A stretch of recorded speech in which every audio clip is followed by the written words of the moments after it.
maintenant qu'on a défini des outils de comparaison très classiques, les petits taux, les grands taux, les équivalents, on va avoir besoin de les utiliser évidemment concrètement, hein, pour lever des formes à déterminer sur des suites qui sont données explicitement et qui possèdent des formes à déterminer. Donc là, on va s'appuyer sur un certain nombre d'équivalents classiques que je vous demande d'apprendre absolument par cœur. Bon, alors évidemment, il y en a beaucoup, évidemment, ça fait pas mal de choses à apprendre, mais évidemment, tous ces équivalents classiques, ils ont une source, et il faut évidemment maîtriser la source. Alors, vous notez déjà qu'ils sont tous donnés lorsque UN est une suite qui converge vers 0. Je les ai tous donnés dans ce sens-là. Donc finalement, ils doivent être révélateurs d'une propriété, d'une fonction que l'on regarde au voisinage de 0. Et vous allez voir que cette propriété, elle est très très simple. Si vous prenez f, une application qui est définie sur i à valeur dans R, et je vais supposer que 0 est un élément de l'intervalle i, et je vais supposer que f est dérivable en i, ce qui est le lot de la plupart des fonctions usuelles. Donc dérivable sur i, je vais l'avoir en particulier dérivable en 0. Ce que je vous disais, c'est que c'est le lot de la plupart des fonctions usuelles, excepté la fonction racine carrée et la fonction valeur absolue. Mais à part ces deux fonctions-là, et la fonction inverse évidemment, parce qu'elle n'est même pas définie, mais la plupart des fonctions usuelles qu'on a vues sont parfaitement définies au voisinage de 0 et dérivables en 0. Si j'écris du coup la définition de la dérivabilité, d'être dérivable en 0, on a vu qu'une fonction est dérivable en 0 lorsqu'il existe, donc est dérivable en 0, ça signifie donc, si j'applique la définition, qu'il existe un nombre L appartenant à R, qui est la limite du taux d'accroissement de f en 0. Donc tel que f de x moins f de 0 sur x, on ne va pas écrire x moins 0, hein, sur x tout simplement, et bien cette expression tend vers cette limite L, finie, réelle, lorsque x tend vers 0. Alors le cas échéant, lorsque cette limite L existe, ce nombre s'appelle le nombre dérivé de f en 0, et se note f' de 0. Ça, c'est des choses qu'on connaît assez bien. Alors vous allez voir simplement en réécrivant cette expression-là, on va pouvoir déterminer tout un tas d'équivalents classiques, et même une formule, quelque part un peu générale, qui va nous fournir des équivalents en 0, en veux-tu, en voilà. Alors déjà, je vous rappelle quand même que ça a quand même une source géométrique. C'est quand je regardais la dérivabilité en un point donné, par exemple en un point A ici qui n'est pas forcément 0, donc imaginons qu'on regarde ce que nous apporte de savoir qu'une fonction est dérivable en un point. Ce que ça nous apporte, c'est que le graphe de la fonction va être tangent, ici à cette droite, lorsqu'on se place au voisinage de A. Alors on sait que la droite que j'ai dessinée en rouge, c'est l'équation de la tangente au graphe de f en A. Donc la pente de cette tangente, elle est dirigée par le nombre dérivé, là, enfin, la pente de la tangente, elle vaut f' de A, c'est la valeur de la dérivée de f en A, et on a cette équation cartésienne. Alors on s'était aperçu quand même que l'approximation d'une fonction par une fonction continue, c'était ça, c'était quand même pas formidable, mais que quand on fait une approximation par la partie affine, là, f de a plus f' de a fois x moins a, on obtient une approximation de bien meilleure qualité de la fonction f au voisinage du point A. Donc c'était comme ça qu'on avait présenté l'immense avantage d'avoir une fonction dérivable plutôt que d'avoir une fonction continue, que c'était une approximation qui n'était pas du même ordre de précision. Eh bien, maintenant, si je réécris ça, je réécris cette approximation avec un peu plus de rigueur. Je me dis que ce qui me pose la limite ici, ce qui me pose un problème, excusez-moi, c'est le symbole limite. Donc je vais réécrire cette expression sans faire intervenir de symbole limite. Donc je vais écrire en fait que f de x moins f de 0 sur x, cette expression, elle est donc égale à f' de 0 plus une fonction qui tend vers 0 lorsque x tend vers 0. C'est une autre façon de reformuler cette limite.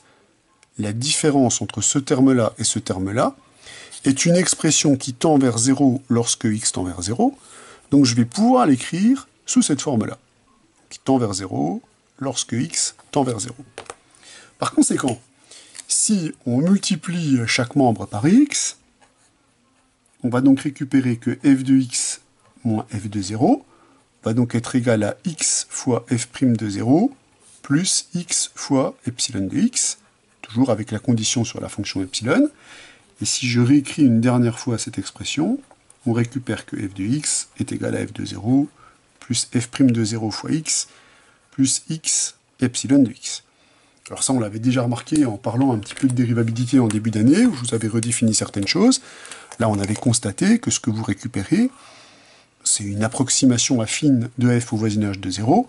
Vous récupérez la partie affine de l'expression de la tangente au graphe de f à l'origine. Eh bien, il se trouve que si vous prenez une suite un, une suite qui tend vers 0, vous pouvez bien substituer à x cette suite, puisque l'expression qui est ici, vous la contrôlez en 0. Donc si je me donne une suite un qui tend vers 0, donc je vais quand même l'écrire, je ne prends pas n'importe quelle suite ici, je prends une suite qui tend vers 0 lorsque n tend vers 0. On va donc récupérer que f de un va être égal à f de 0 plus f' de 0 fois un plus un multiplié par epsilon de un. Mais si vous regardez ce que vous savez sur epsilon de un, comme un est un terme qui tend vers 0, epsilon de un va tendre vers 0 vu la condition qu'on a mis sur cette fonction. C'est une fonction qui tend vers 0 lorsque x tend vers 0. Donc la quantité qui est là, c'est donc un multiplié par un terme qui tend vers 0, c'est donc par définition une suite qui est négligeable devant un. Donc vous récupérez que si un est une suite qui tend vers 0, f de un est égal à f de 0 plus f' de 0 un plus un terme qui est négligeable devant un.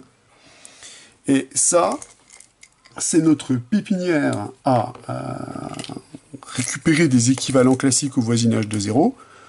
Tous les équivalents classiques que j'ai écrits ici, ils résultent de cette expression-là. C'est-à-dire, ils exploitent le fait qu'une certaine fonction est dérivable en 0 pour pouvoir écrire un de ses équivalents. Alors, on va traiter des exemples. Si par exemple, je prends la fonction exponentielle. Cette fonction, elle est dérivable en 0, la dérivée de l'exponentielle en 0, elle vaut 1. Donc si j'écris cette formule avec la fonction exponentielle, en une suite qui tend vers 0, on va récupérer que exponentielle un est égal à exponentielle de 0 qui vaut 1, plus exponentielle, la dérivée de exponentielle en 0 qui vaut 1 fois un, plus un terme négligeable devant un. Voilà ce que donne la relation que l'on écrit avec l'exponentielle. Eh bien, cette relation, si vous la réécrivez un tout petit peu autrement, vous récupérez par exemple que exponentielle un moins 1 est égal à un plus un terme négligeable devant un, c'est donc équivalent à un lorsque n tend vers l'infini. Si je fais la même chose avec le sinus c'est une fonction qui est dérivable en 0, donc je peux écrire cette relation-là, j'obtiens sinus de 0 qui vaut 0, plus la dérivée de sinus en 0 qui vaut 1, un, plus un terme négligeable devant un. Ce qui donne que sinus un est donc équivalent à un lorsque n tend vers l'infini. Et puis, si vous reprenez chacun de ces termes-là, vous allez récupérer, en appliquant cette formule, moi j'appelle ça la formule des accroissements infinitésimaux, puisqu'on se place au voisinage de 0, on obtient directement l'équivalent qui est situé dans cette fiche d'équivalent classique. Allez, j'en fais un dernier, le petit dernier là, où j'ai omis de préciser, mais je vais le faire tout de suite, que alpha est un nombre réel, avec une contrainte supplémentaire, c'est que alpha doit être indépendant de n. On verra par la suite ce qui se passe quand alpha dépend de n. On va voir qu'on obtient une forme indéterminée. Donc là, la fonction qui est en jeu, c'est la fonction f qui a x associe donc 1 plus x à la puissance alpha. La fonction puissance, elle est dérivable en 1, donc cette fonction-là est dérivable en 0. La dérivée de cette fonction pour n'importe quel nombre réel x strictement plus grand que moins 1, c'est par composition de fonctions dérivables alpha 1 plus x à la puissance alpha moins 1 multiplié par la dérivée de 1 plus x qui vaut 1. Donc si j'applique cette formule, on va donc récupérer que f de un, c'est-à-dire 1 plus un à la puissance alpha, va donc être égal à la valeur de cette fonction en 0, c'est-à-dire 1, plus la valeur de la dérivée en 0, c'est-à-dire alpha, un, plus un terme négligeable devant un. Ce qui donne, pour bénéficier de cette précision, on va mettre le 1 de ce côté-là pour pouvoir récupérer un équivalent. Je vous rappelle que pour obtenir un équivalent, il faut une suite et un terme négligeable devant cette suite. On récupère que ceci, et donc équivalent à alpha un, si on remplace évidemment x dans cette expression par une suite qui tend vers 0. Donc vous voyez qu'on récupère comme ça, les uns après les autres, tous les équivalents classiques qui sont écrits dans votre cours. Alors, quand je dis tous, je ne pense pas exactement tous. Il y en a un, vous l'avez reconnu, qui apparaît a priori pas dans votre formulaire. C'est celui qui fait intervenir le cosinus. Donc, dans votre formulaire, il est écrit que 1 moins cosinus un, lui, est équivalent en 0 à un carré sur 2. Alors, c'est le seul équivalent que j'ai écrit dans le cours qui fasse intervenir un terme du second degré. Donc, on va tout de suite constater qu'il ne provient pas directement de cette formule, juste de la dérivée en 0 d'une fonction. C'est pas possible. D'ailleurs, si vous exploitez cette formule avec la fonction cosinus, ce que vous allez récupérer, c'est que cosinus un est égal à 1, plus ce terme-là est nul, puisque la dérivée de cosinus en 0, ça vaut 0. Donc vous récupérez que 1 moins cosinus un, c'est simplement un terme qui est négligeable devant un. Alors là, visiblement, l'approximation que je donne, elle est plus précise, puisqu'elle est de l'ordre de un carré sur 2. Elle est plus précise puisque quand un tend vers 0, un carré sur 2 est un terme qui est a priori négligeable par rapport à un. Donc on a une indication assez précise. Alors, cette relation-là, elle se démontre très facilement, elle provient simplement d'une formule trigonométrique de votre cours. Et cette formule-là, on la connaît bien. C'est la formule de l'angle double qu'on peut métamorphoser en une formule d'angle moitié. Cette formule, c'est cosinus θ va être égal à 1 moins sinus de θ sur 2 au carré. Alors vous la connaissez plutôt sous la forme cosinus de 2θ va être égal à 1 moins... il y a un facteur 2 là qui manque, voilà. Vous la connaissez plutôt sous la forme cosinus de θ va être égal à 1 moins 2 sinus carré θ. Alors là, j'ai simplement remplacé θ par θ sur 2. Eh bien, si je remplace θ par une suite qui tend vers 0, on va récupérer quoi? On va récupérer que cosinus un, je vais passer un de ce membre-là, moins 1, va donc être égal à, donc, moins 2 sinus de un sur 2 au carré. L'objectif étant de récupérer un équivalent, je vais m'empresser d'utiliser l'équivalent de sinus qu'on a vu qui est valable au voisinage de 0. La suite qui est ici est une suite qui tend vers 0. Je me place dans la même situation qu'avant. Donc là, je vais utiliser les propriétés sur les équivalents pour dire que sinus un sur 2, comme un sur 2 est une suite qui tend vers 0, c'est donc équivalent à un sur 2. Je vais passer cet équivalent au carré, là c'est simplement algébrique, c'est un produit d'équivalent. Donc on va récupérer que le carré de ce terme-là est donc équivalent à un au carré sur 4. Et si je multiplie le résultat par moins 2, c'est toujours un produit d'équivalent, et on a vu que les équivalents, on pouvait les multiplier, on obtient que ceci est donc équivalent à moins un au carré sur 2. Alors on est directement sur l'équivalent qui est ici, alors pas tout à fait directement, puisqu'il faut encore multiplier cette relation par moins 1 pour obtenir l'équivalent ici, ce qui est possible puisqu'on sait qu'on peut faire des produits d'équivalent. Comme moins 1 est équivalent à moins 1, on peut multiplier les deux équivalents, et c'est terminé. Donc on voit que cet équivalent qui apporte un terme du second degré, alors il est un tout petit peu plus compliqué, on le récupère simplement avec une formule trigo du cours, comme souvent. Alors nous allons faire pour voir comment s'utilisent ces équivalents, les opérations sur les équivalents, le calcul de deux petites limites, pour voir quel genre de problème ça va nous permettre de résoudre.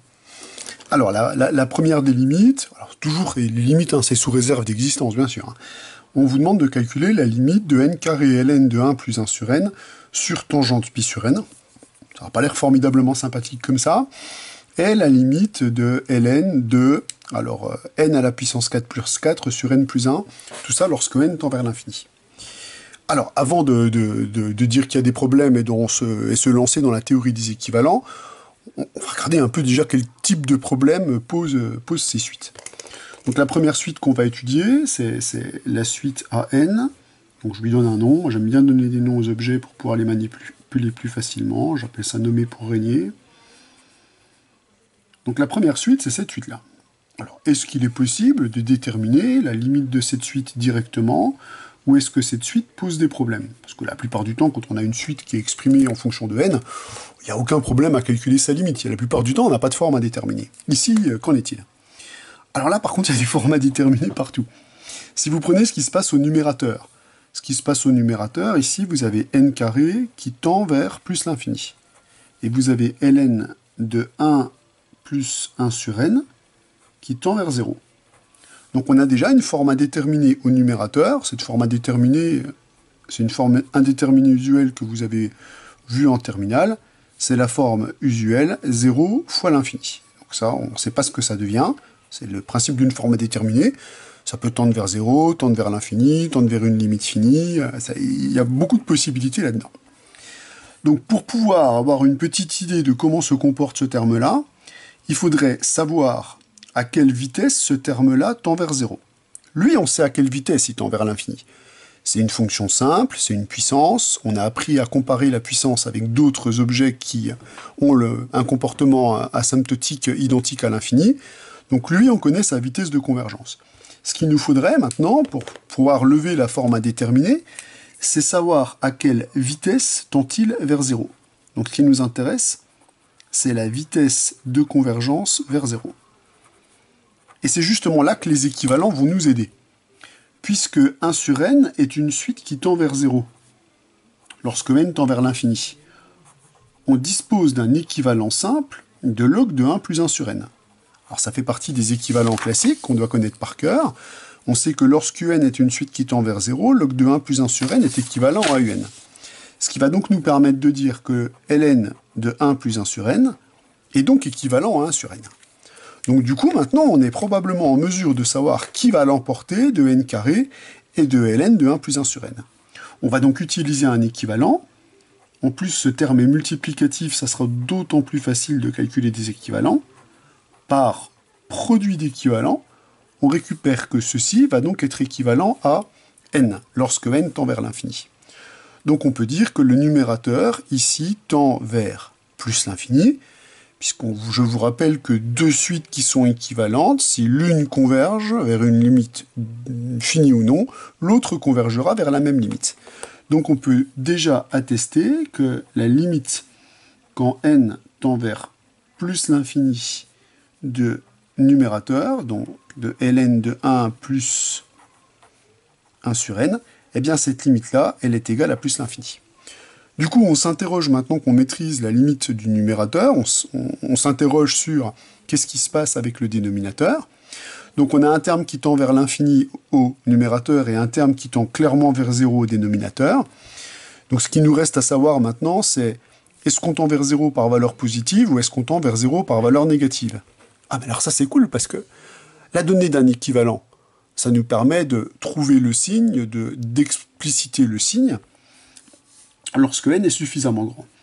Donc pour encore une fois clarifier les choses, même si là on ne serait pas obligé de prendre des équivalents, mais c'est tellement simple, c'est de dire que comme la suite pi sur n est une suite qui tend vers 0, tangente pi sur n est donc équivalent à pi sur n. Donc on justifie évidemment, car la suite pi sur n est bien une suite qui tend vers 0 lorsque n tend vers l'infini. Ce qui veut donc dire que par quotient d'équivalent, je vous rappelle que les équivalents, on a des propriétés multiplicatives très fortes, on peut faire un quotient, eh bien AN est équivalent à n divisé par pi sur n. C'est donc équivalent à n carré sur pi. Donc là maintenant on peut conclure, AN est équivalent à n carré sur pi, la limite quand n tend vers plus l'infini de n carré sur pi est égale à plus l'infini. Or on a un théorème qui dit que deux suites équivalentes possèdent la même limite lorsque n tend vers l'infini. On peut donc conclure que la limite lorsque n tend vers plus l'infini de AN est donc égale à plus l'infini. Donc là, on a été capable, très rapidement, en utilisant la théorie des équivalents, d'obtenir une suite équivalente à la suite AN, très simple, dont on connaît le comportement à l'infini, Et donc, comme une des propriétés majeures des équivalences est de conserver la nature de la limite, comme cette suite tend vers plus l'infini, cette suite tend vers plus l'infini.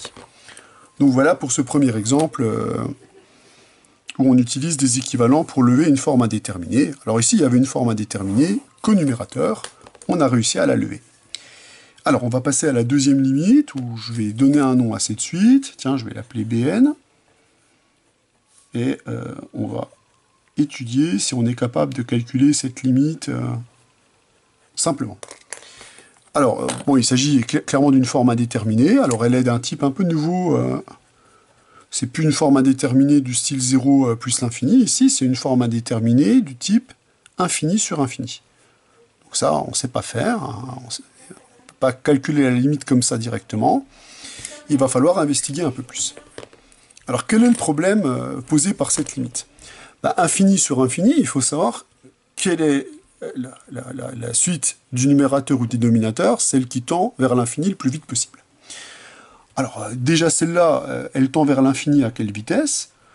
N plus 1, c'est n plus quelque chose qui est négligeable devant n, puisque 1 sur n tend vers 0. Donc la suite qui est au dénominateur, elle tend vers l'infini à la vitesse d'une puissance, la puissance 1. Maintenant, la suite qui est au numérateur, on aimerait bien savoir à quelle vitesse elle tend vers l'infini. Alors on a envie de se dire, c'est un log, donc ça tend vers l'infini moins vite. Oui, alors tout dépend de ce que vous mettez dans un log. Hein. Puisque vous voyez que si vous mettez dans le log exponentiel de n carré, ça va tendre vers l'infini à la vitesse d'une fonction puissance. Donc attention, quand on travaille avec des croissances comparées, il faut être propre. Donc ici, j'ai envie de vous dire, tout à l'heure on a dit que factoriser le terme dominant dans le log, ça marche toujours, on va regarder. Ici, le terme dominant dans le log, c'est clairement n à la puissance 4, donc je le factorise. Si ce que je vous ai dit tout à l'heure n'est pas faux, ça devrait complètement clarifier l'histoire. Donc ce qu'on récupère, c'est le log de 1 plus 4 sur n4. Là, le terme dans le log tend vers 1, donc ce terme-là tend vers 0. Donc ce qu'on récupère après nettoyage de cette expression, on récupère donc 4 ln de n, plus un petit taux de 1, puisque ce terme-là tend vers 0. Mais un terme qui tend vers 0, c'est un terme qui est négligeable devant ln de n, puisqu'un terme qui tend vers 0 sur ln de n, ça tend vers 0. Donc on peut aussi l'écrire, même si c'est un peu moins bon, que ceci, c'est 4 ln de n plus un terme négligeable devant ln de n. Donc ça permet de récupérer un équivalent simple du terme au numérateur. C'est donc équivalent à 4 ln de n. Moralité, la suite Bn, elle est donc équivalente à k. On sait que dans les équivalents, on peut les multiplier et en faire le quotient. Le numérateur est équivalent à 4 ln de n.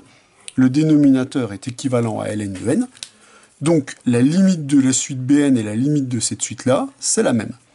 Or là, on est face à une croissance comparée bien propre du cours sur les fonctions usuelles. On a ici la puissance d'un log de n tout pur et d'une puissance de n. On sait que dans ce cas-là, celui qui l'emporte, c'est la puissance. Donc on va récupérer que ce terme-là tend vers 0 lorsque n tend vers l'infini. Donc on voit que la théorie des équivalents nous permet, puisque des suites équivalentes auront la même limite, de partir de suites qui sont globalement pas très sympathiques, d'en récupérer un équivalent simple. On saura alors que la limite de la suite à n, ça sera la limite de la suite qui en est l'équivalent le plus simple.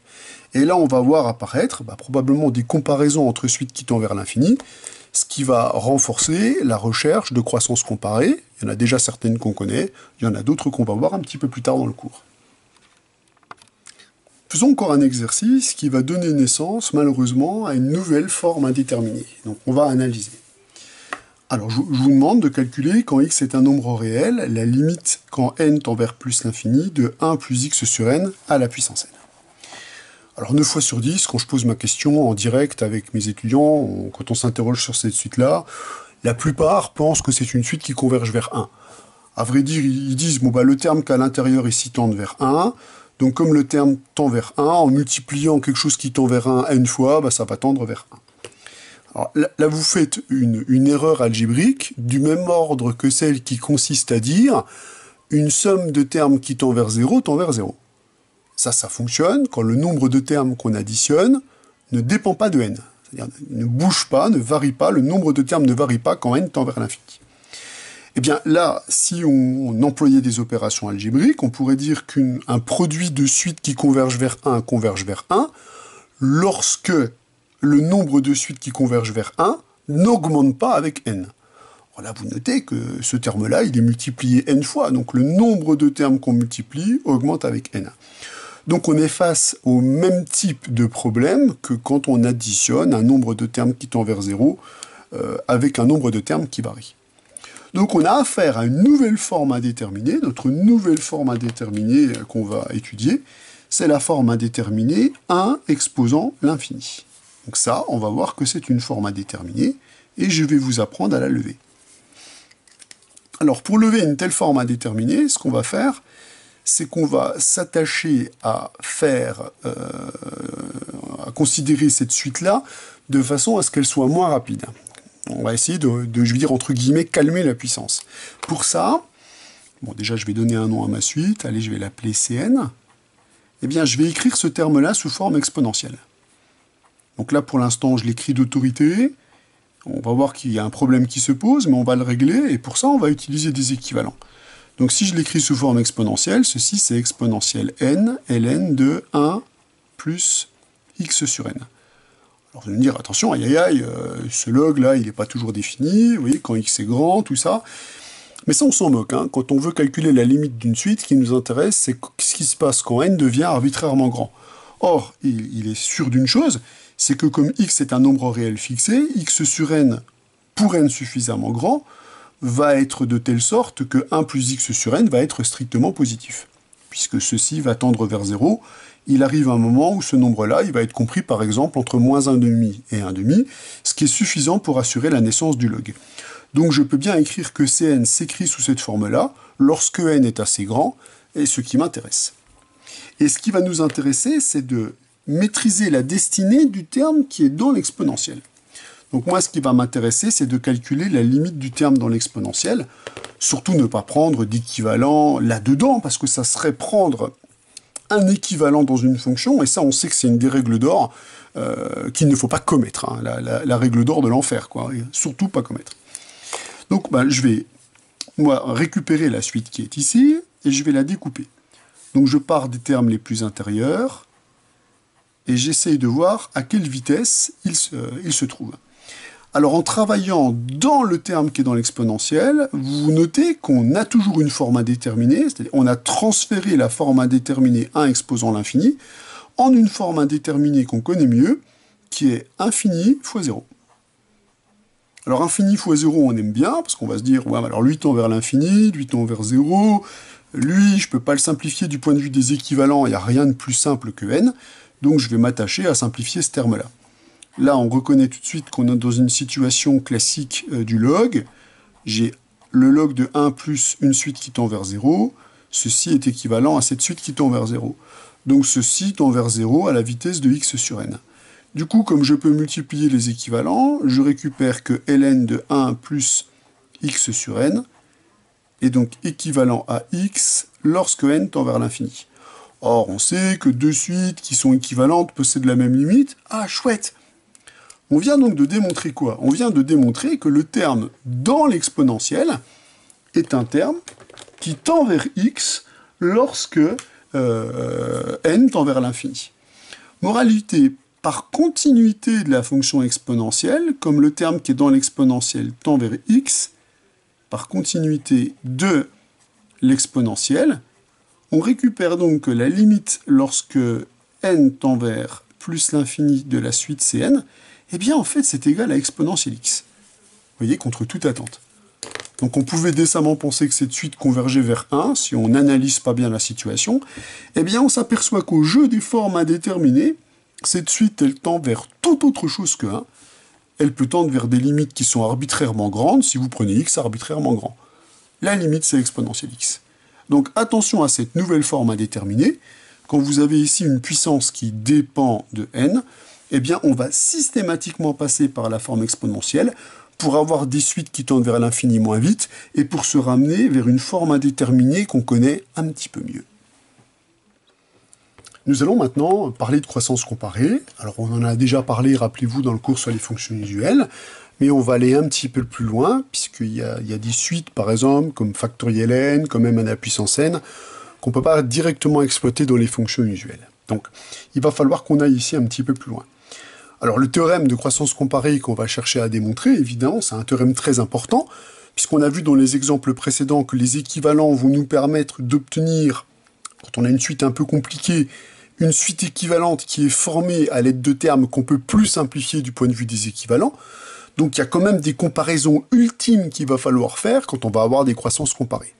Et justement, ces comparaisons ultimes, c'est celles qu'on va essayer de lever. On va essayer de lever les formes indéterminées lorsqu'on ne peut plus simplifier les termes du point de vue des équivalents. Donc il faut qu'on définisse des critères et qu'on définisse des moyens de pouvoir quand même les comparer pour pouvoir conclure dans tous les cas au calcul de limite.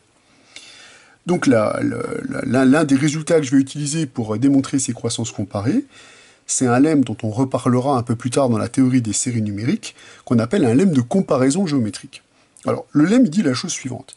Il me dit que si Vn est une suite qui est à terme strictement positif, alors là, ça n'en a pas l'air, mais c'est un V, qu'est-ce que j'écris mal? Si Vn est une suite à terme strictement positif, si le rapport de Vn plus 1 converge vers L, alors L, ça sera de toute façon un nombre positif, puisque c'est la limite d'une suite à valeur positive. Alors, si ça tend vers L ou éventuellement vers plus infini, alors qu'est-ce qu'on peut dire?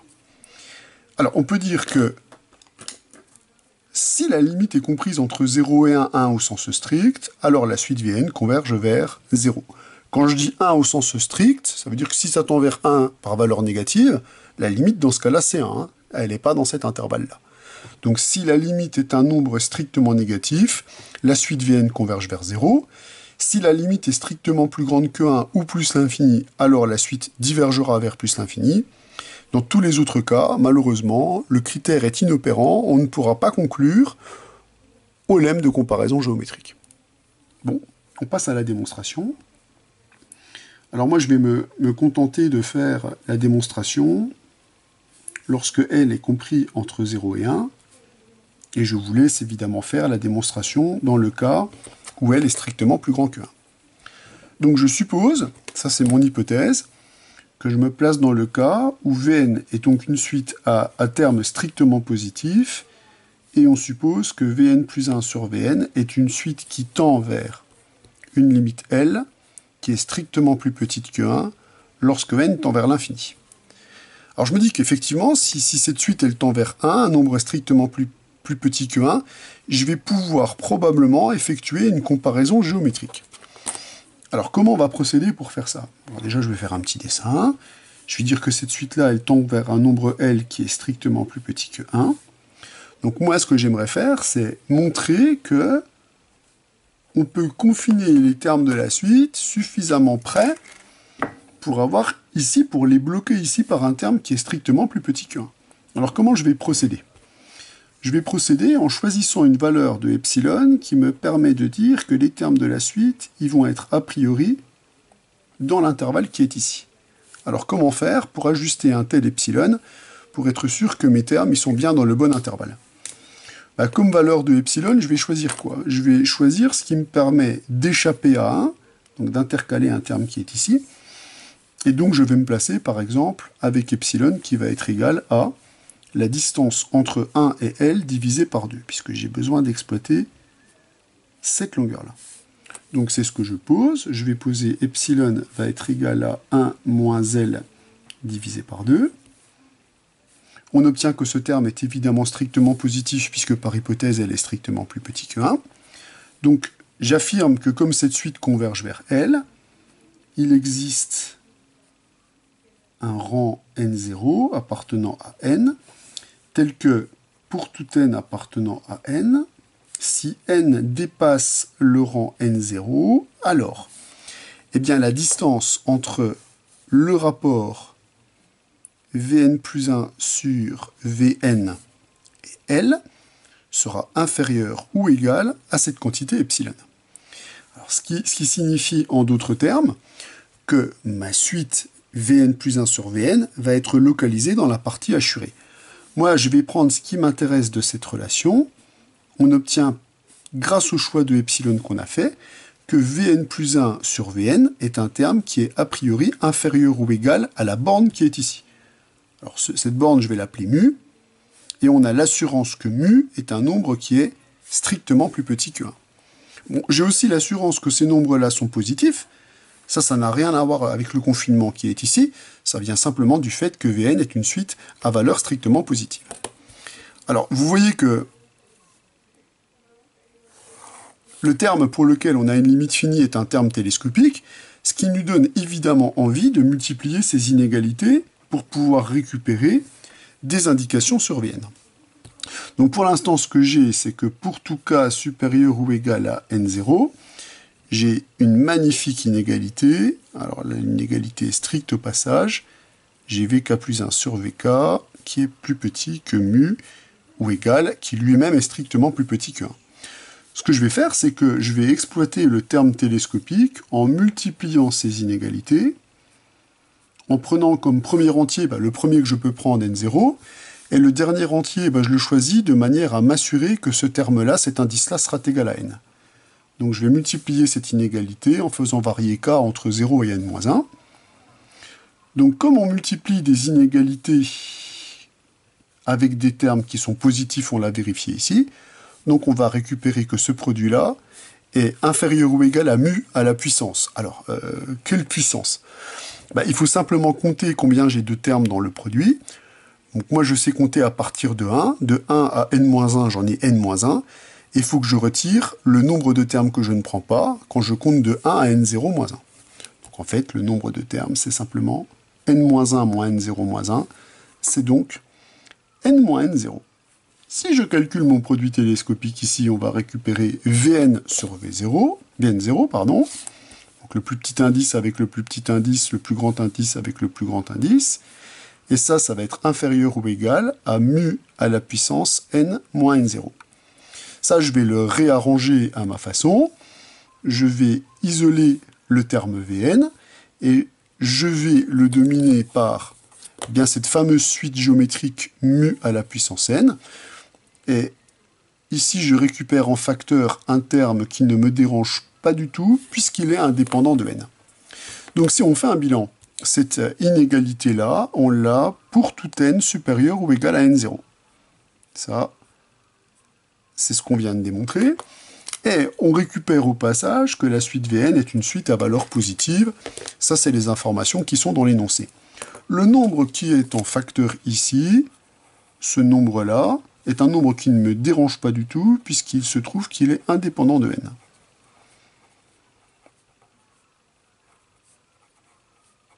Donc on va pouvoir appliquer le théorème d'encadrement, puisque le nombre mu qui est ici est un nombre qui est strictement positif et strictement plus petit que 1.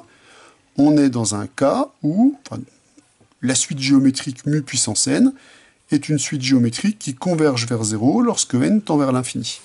Moralité, la suite de droite tend vers 0, la suite de gauche est nulle, donc converge vers 0.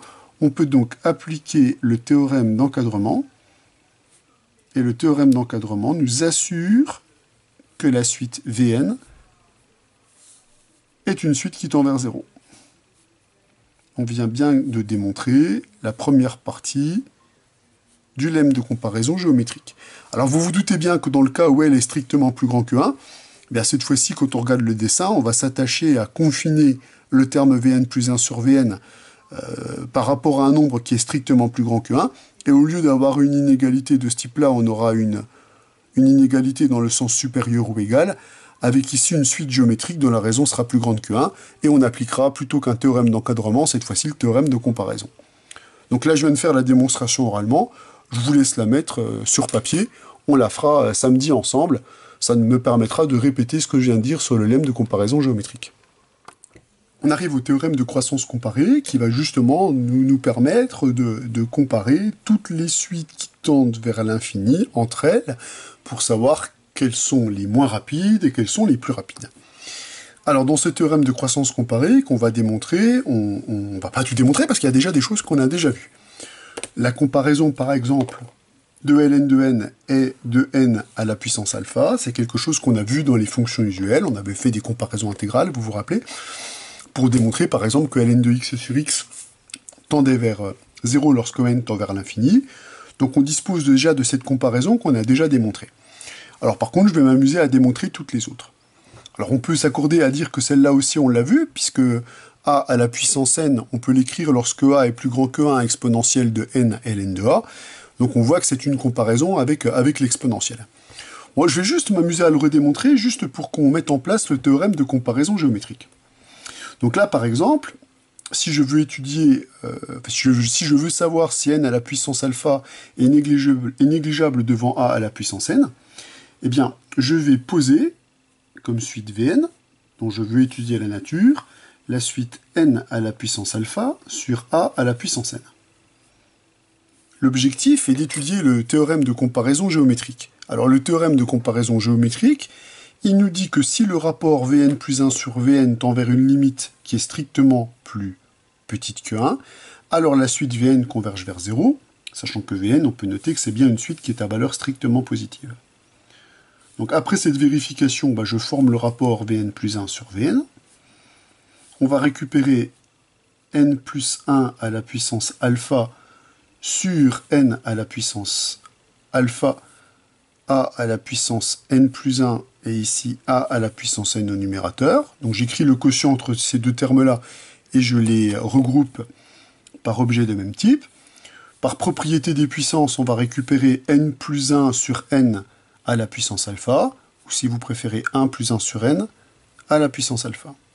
Et là, on va récupérer un terme qui est égal à 1 sur a. Alors là, on s'aperçoit que dans cette limite qu'on a à calculer, il n'y a aucune forme indéterminée, puisque, contrairement à tout à l'heure, ici, la puissance ne dépend pas de n.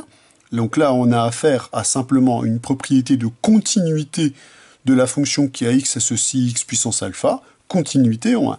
Donc ceci tend vers 1 lorsque n tend vers l'infini. 1 sur a ne dépendant pas de n, la limite elle vaut 1 sur a. Comme on suppose que a est strictement plus grand que 1, puisque là il s'agit de faire des comparaisons de suites qui tendent vers plus l'infini, qui divergent vers plus l'infini, on obtient donc que ce terme-là est plus petit que 1.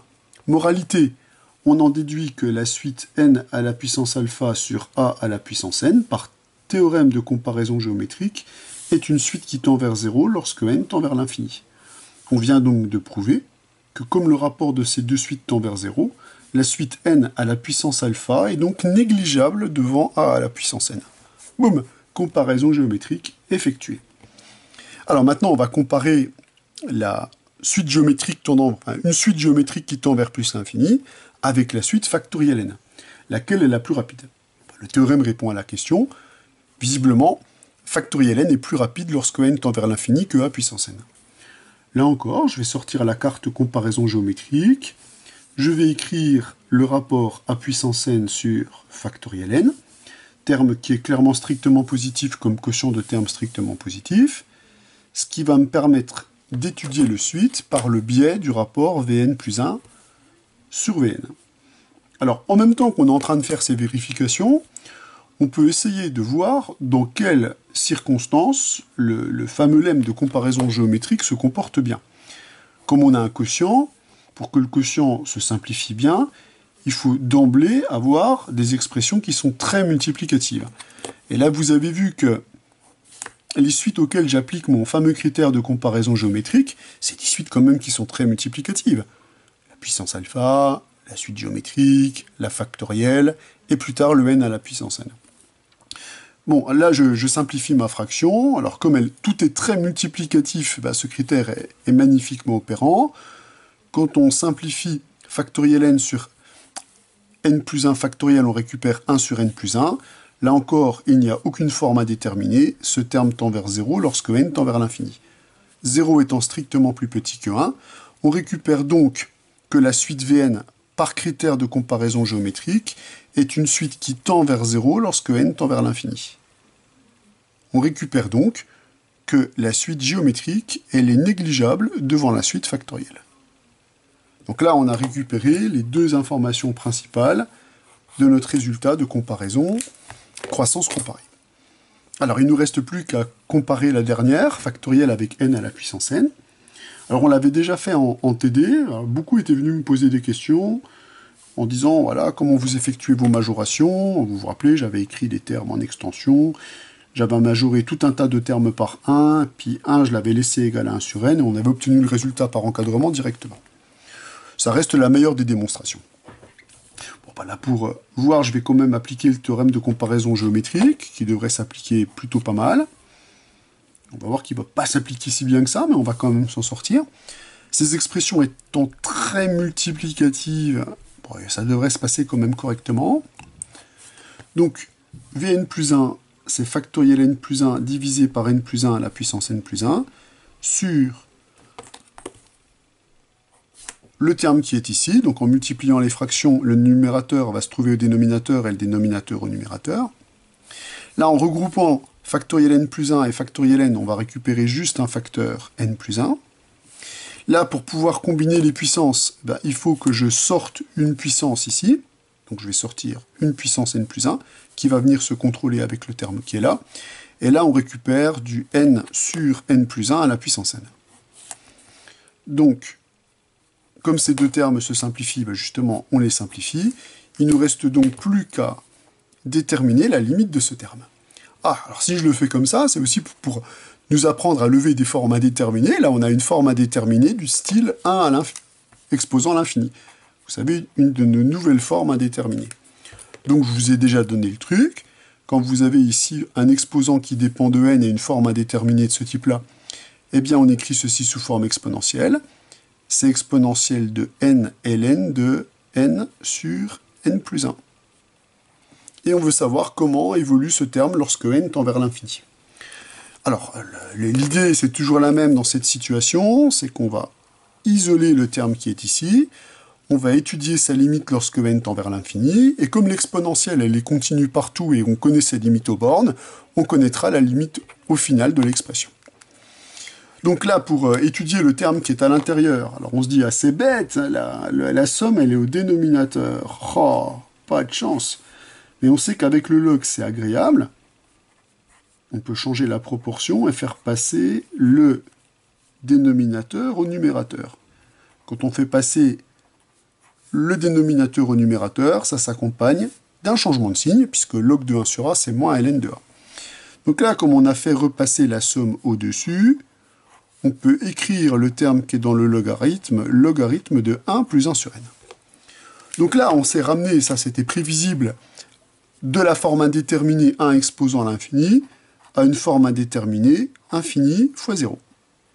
Seulement, cette forme indéterminée, elle va être beaucoup plus facile à lever, puisqu'on sait que log de 1 plus 1 sur n est équivalent à 1 sur n, puisque 1 sur n est une suite qui tend vers 0, et comme on peut multiplier les équivalents, on peut directement dire que cette suite-là est équivalente à ce produit d'équivalent, et donc équivalente à moins 1.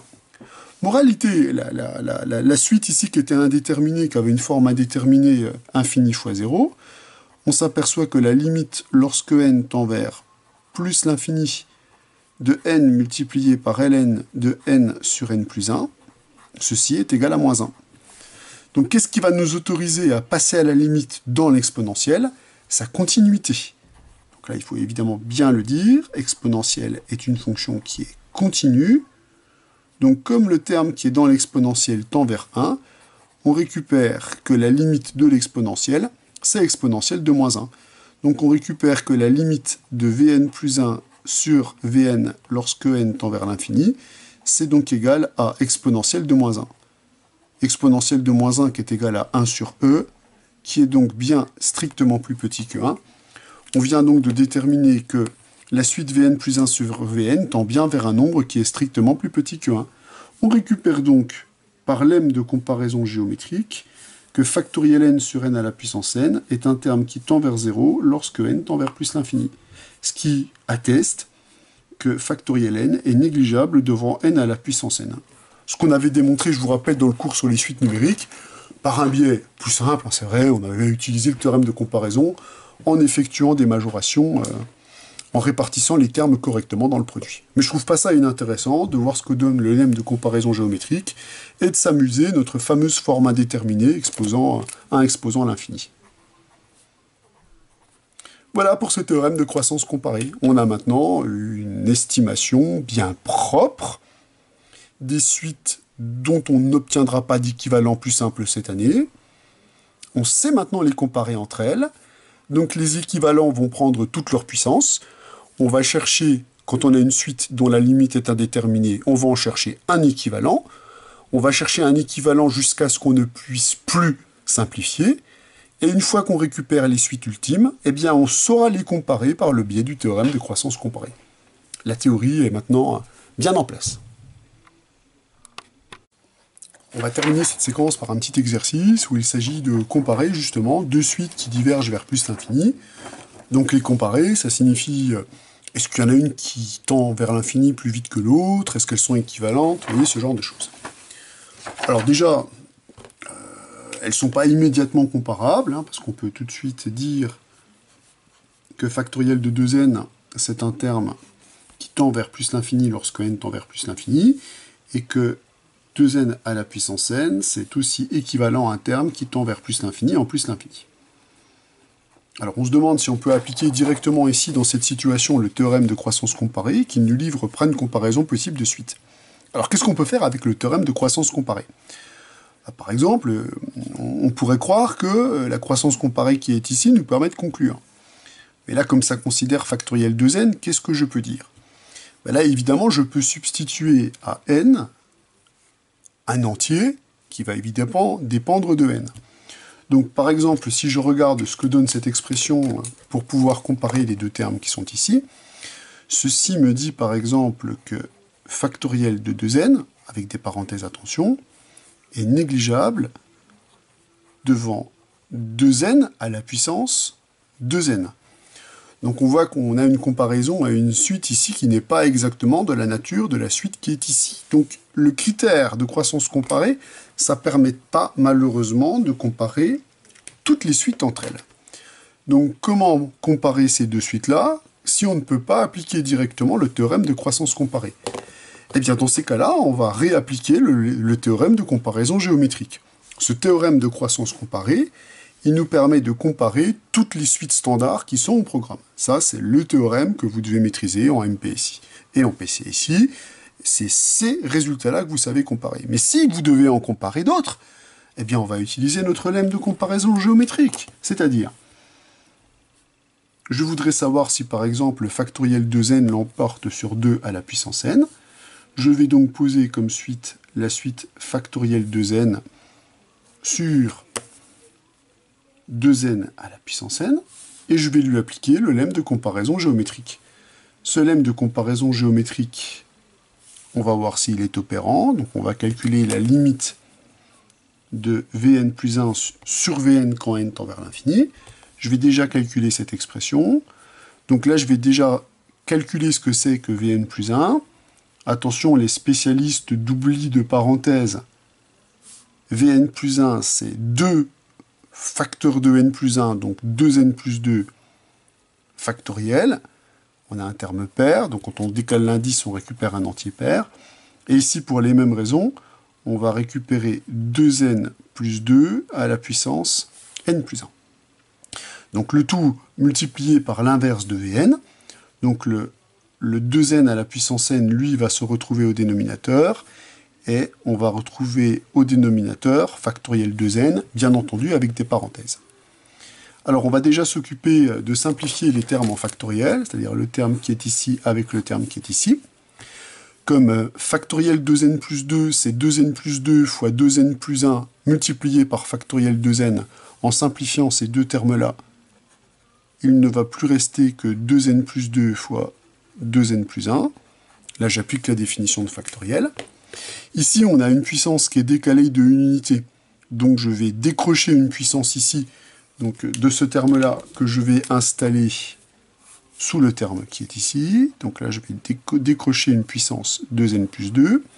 Et là, maintenant que les deux autres termes sont tous les deux à la puissance n, et bien là, par propriété des puissances, je vais les regrouper.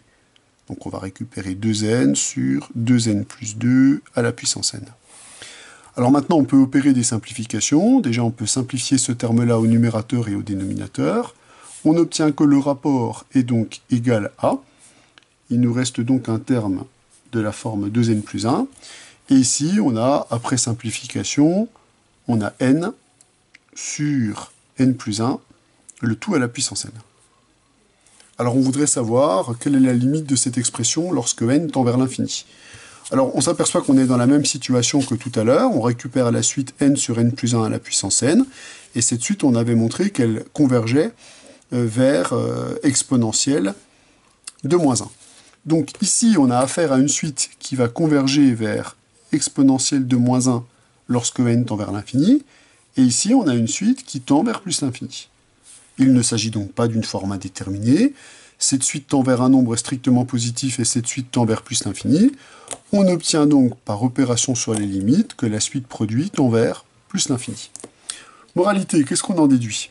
Eh bien on en déduit que comme le rapport Vn plus 1 sur Vn tend vers une limite qui est strictement plus grand que 1, ici parce qu'infini, c'est comme ça qu'on le raconte dans le lemme de croissance géométrique, on récupère donc que la suite Vn, elle diverge vers plus l'infini.